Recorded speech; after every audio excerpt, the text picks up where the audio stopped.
Alaran ng Aries, ngayong araw ng January 29. Aries. Sinasabi po dito na mas magiging kalmado ka ngayong araw na ito. At kung ikay may karamdaman, kayo ay gagaling. May bagong panimula na paparating. Makaka-recover ka sa mga pagsubok mong pinagdadaanan. Sabi rin po dito na maaaring alsin nyo lang ang pagiging negatibo. Kasi minsan pinanghihinaan ka ng loob. Sabi rin dito na may magandang balita na sobra mong ikatutuwa. Sabi rin po dito na maging mapagpasensya. Pag-iisipang mabuti ang bawat desisyon sa buhay. Sabi rin po dito na i-improve nyo daw po ang inyong kaperahan, Aries. Sabi rin po dito na gawin po mong positibo ang bawat araw. Sabi rin po dito na kayo daw po ay pag-iisipang mabuti ang bawat desisyon. Nagiging emosyonal ka daw po. Isang babae na Aries na sobrang nagiging emosyonal. Pero mabait itong tao at loyal.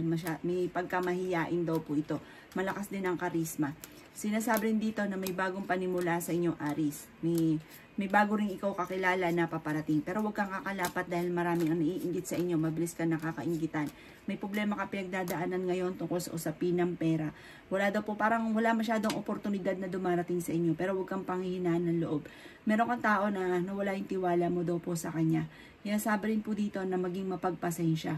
Ang inyo pong lucky color ay yellow at ang lucky number po ninyo nagsimula sa number 11, 25, 28, 39, 36 at 51.